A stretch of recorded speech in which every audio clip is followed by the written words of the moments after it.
ರಾತ್ರಿ ಮಾಡಿರುವಂಥ ಅನ್ನ ಏನಾದರೂ ಉಳಿದ್ರೆ ಇನ್ಮ್ಯಾಗಿಂದ ತಲೆ ಕೆಡ್ಸ್ಕೊಳಕ್ಕೆ ಹೋಗ್ಬೇಡ್ರಿ. ಆ ಅನ್ನನ ಬಳಸ್ಕೊಂಡು ನಾವು ವರ್ಷಕ್ಕಾಗುವಷ್ಟು ಈ ರೀತಿ ಹಪ್ಪಳ ಮಾಡಿ ಇಟ್ಕೊಳ್ಳೋಣಂತ. ಇನ್ಯಾಕೆ ತಡ, ಹೆಂಗೆ ಮಾಡೋದು ಅಂತೇಳಿ ನೋಡೋಣ ಬರ್ರಿ. ವಿಡಿಯೋನ ಎಲ್ಲೂ ಸ್ಕಿಪ್ ಮಾಡದೆ ಪೂರ್ತಿಯಾಗಿ ನೋಡ್ರಿ. ಮೊದಲಿಗೆ ನಾನಿಲ್ಲಿ 1 ಕಪ್ನಷ್ಟು ಅನ್ನ ತಗೊಂಡ ನೋಡ್ರಿ. ನೀವು ರೇಷನ್ ಅಕ್ಕಿ ಆದರೂ ತಗೋರಿ, ಇಲ್ಲ ಮನೆಯಲ್ಲಿ ನಿಮ್ದು ಯಾವುದೈತಲ್ಲ ಅದನ್ನು ತಗೋರಿ.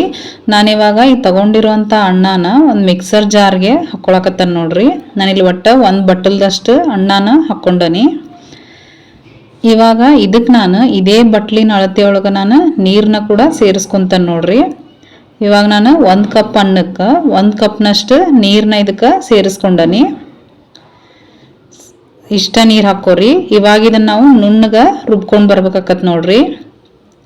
ಸೊ ಇವಾಗ ನಾನು ಈ ರೀತಿ ರುಬ್ಕೊಂಬಂದನಿ. ನಾನು ತೋರಿಸ್ತಾನೆ ನೋಡ್ರಿ ಯಾವ ರೀತಿ ಇರ್ಬೇಕಂತೇಳಿ. ಈ ರೀತಿ ನುಣ್ಣಗೆ ನೀವು ರುಬ್ಬಿರ್ಬೇಕು ನೋಡ್ರಿ. ಯಾವುದೇ ರೀತಿ ತರಿಯಾಗಿರಾಕ್ ಹೋಗ್ಬಾರ್ದದು. ಸೊ ಇವಾಗ ಇದು ರೆಡಿ ಆಗೈತಿ. ಇದನ್ನ ನಾವು ಒಂದು ಪಾತ್ರೆಗೆ ತಕೊಂಬಿಡೋಣಂತ.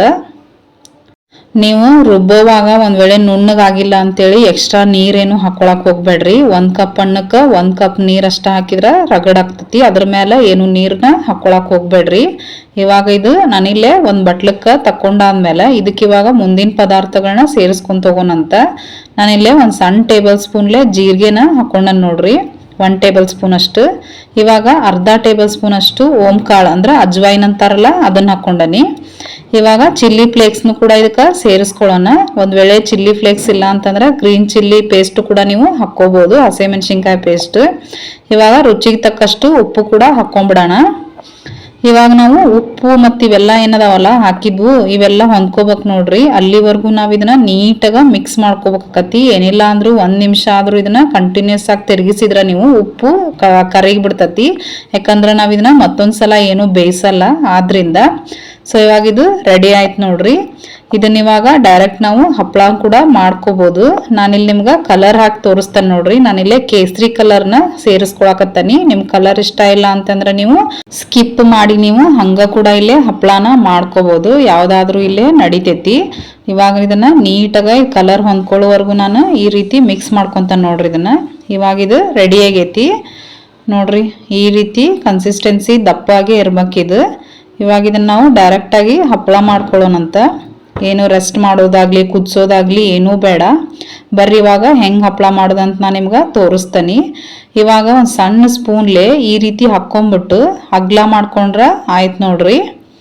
ನೋಡ್ರಿ ಇಷ್ಟ ನಾನು ಹೆಂಗೆ ವಿಡಿಯೋದೊಳಗೆ ತೋರ್ಸಾತನಲ್ಲ ಈ ರೀತಿ ಮಾಡ್ಕೊಂಡ್ರೆ ಆಯ್ತು. ಆದಷ್ಟು ತೆಳುವಾಗಿ ಮಾಡ್ಕೊಳಕ್ ಹೋಗ್ಬೇಡ್ರಿ, ಸ್ವಲ್ಪ ದಪ್ಪಾಗೆ ಇರಲಿ. ತೆಳುವಾಗಿ ಮಾಡಿದ್ರೆ ಇವು ಮುರಿದೋಗ್ತಾವು. ಆದ್ರಿಂದ ಈ ರೀತಿ ನೀವು ದಪ್ಪಗನ ಮಾಡ್ಕೊಂಬಿಡ್ರಿ. ನೋಡ್ರಿ ಇಷ್ಟು ಮಾಡಿದ್ರೆ ಆಯ್ತು ನೋಡ್ರಿ. ನಮ್ದು ಅನ್ನದಿಂದ ಮಾಡಿರುವಂಥ ಹಪ್ಪಳಗಳು ರೆಡಿ ಆಗಿಬಿಡ್ತಾವು. ನೋಡಿದ್ರಲ್ಲ ಫ್ರೆಂಡ್ಸ್, ನಾನು ಈ ರೀತಿ ಎಲ್ಲ ಹಪ್ಪಳನೂ ಹಾಕ್ಕೊಂಡನ್ ನೋಡ್ರಿ. ನೋಡಿರಲ್ಲ ಫ್ರೆಂಡ್ಸ್, ಯಾವ ರೀತಿ ಏನು ಕುದಿಸ್ದಂಗ ಏನು ಮಾಡ್ಲಂಗ ಎಷ್ಟು ಸುಲಭವಾಗಿ ನಾವು ಉಳಿದಿರೋ ಅನ್ನದೊಳಗೆ ಹಪ್ಪಳ ಮಾಡೇವಂತೇಳಿ. ಇವಾಗ ಇದನ್ನ ಒಣಗೋದಕ್ಕೆ ಇಡೋಣಂತ. ಬರ್ರಿ ಇವಾಗ ನೆಕ್ಸ್ಟ್ ಏನಾಕತ್ ಅಂತೇಳಿ ನಾನು ನಿಮ್ಗೆ ತೋರಿಸ್ತೀನಿ ನೋಡ್ರಿ. ಇದ ರಿಸಲ್ಟ್. ನಾವೇನ್ ಮಾಡ್ತೇವಪ್ಪ ಯೂಟ್ಯೂಬ್ ಒಳಗಂತಂದ್ರೆ ಏನಾದ್ರೂ ಹಾಕ್ಯಾರ ಅಂತಂದ್ರೆ ಟ್ರೈ ಮಾಡಕ್ ಹೋಗ್ತೇವಿ. ಟ್ರೈ ಮಾಡಿದ ರಿಸಲ್ಟ್ ಈ ರೀತಿ ಬರ್ತತ್ ನೋಡ್ರಿ. ಸ್ಪೆಷಲಿ ಹಪ್ಪಳ ಅದು ನೀವು ಮಾಡೋವಾಗ ಕೇರ್ಫುಲ್ ಆಗಿ ಮಾಡ್ರಿ. ಯಾಕಂತಂದ್ರೆ ಅವ್ರು ಹೇಳೋ ಕನ್ಸಿಸ್ಟೆನ್ಸಿ ಒಂದೊಂದ್ಸಲ ನಮ್ಗೆ ಬರೋದಿಲ್ಲ. ಆಮೇಲೆ ಈ ರೀತಿ ಹಾಳಾಗೋ ಚಾನ್ಸಸ್ ಇರ್ತತಿ. ನೀವು ನೋಡ್ತಿರ್ಬೋದಿಲ್ಲೇ ಯಾವ ರೀತಿ ಬಂದತ್ ಅಂತೇಳಿ.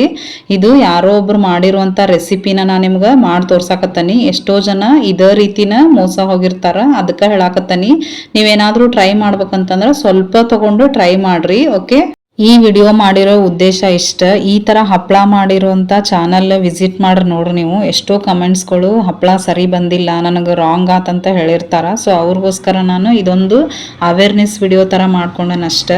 ಎಲ್ಲ ರೆಸಿಪಿನೂ ರಾಂಗ್ ಇರ್ತಾವಂತ ನಾನಿಲ್ಲೇ ಹೇಳಾತಿಲ್ಲ. ಬಟ್ ಕೆಲವೊಂದು ಹಪ್ಪಳದ ವಿಚಾರದೊಳಗೆ ಮಾತ್ರ ಈ ರೀತಿ ಸಾಮಾನ್ಯವಾಗಿ ಆಗೇ ಆಗ್ತಾವು. ನೀವು ಒಂದು ವೇಳೆ ಟ್ರೈ ಮಾಡೋದಾದ್ರೆ ಸ್ವಲ್ಪ ಕ್ವಾಂಟಿಟಿ ಒಳಗೆ ಟ್ರೈ ಮಾಡ್ರಿ. ಒಂದು ವೇಳೆ ಅದು ಚೆನ್ನಾಗಿ ಬಂದ್ರೆ ನೀವು ನೆಕ್ಸ್ಟ್ ಜಾಸ್ತಿ ಕ್ವಾಂಟಿಟಿ ಒಳಗೂ ಕೂಡ ಅದನ್ನ ಮಾಡ್ಕೋಬಹುದು. ಈ ವಿಡಿಯೋ ನಿಮ್ಗೆ ಯೂಸ್ಫುಲ್ ಆಗೈತೆ ಅಂತೇಳಿ ನಾನು ತಿಳ್ಕೊತೀನಿ. ವಿಡಿಯೋ ಇಷ್ಟ ಆದ್ರೆ ಒಂದು ಲೈಕ್ ಕೊಡೋದನ್ನ ಮರೆಯಕ್ಕೆ ಹೋಗ್ಬೇಡ್ರಿ. Thank you.